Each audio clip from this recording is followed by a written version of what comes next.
Hi mga kalangga ko dyan, magagawa tayo ng juice para inumin natin mamaya. May 3 orange ako, binalatan ko na siya, at may isang mangga tayo. Ito yung gagawin nating juice ngayon. Okay, i-blend natin mga kalangga ko dyan. Okay, at ito ilalagay natin yung juice natin na orange na sinala na natin, at saka natin ilalagay yung mangga na hiniwa natin at i-blend ulit siya.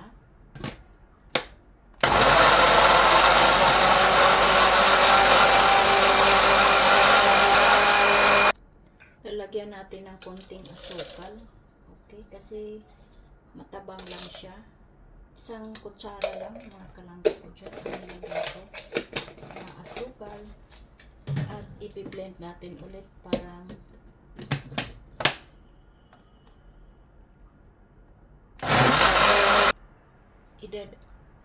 idadagdag natin yung kunting natira, okay,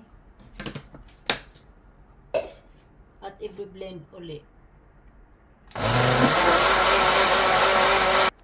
At titikman natin kung tama na ba ang tamis.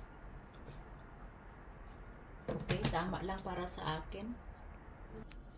At ito na siya. Maglagay tayo sa baso.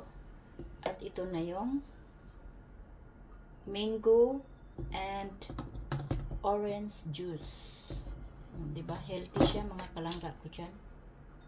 At magpiprito tayo ng sambusa. Ito yung sambusa. Ito yung sambusa na lulutuin ko ngayon. Diba? Ang yummy yummy.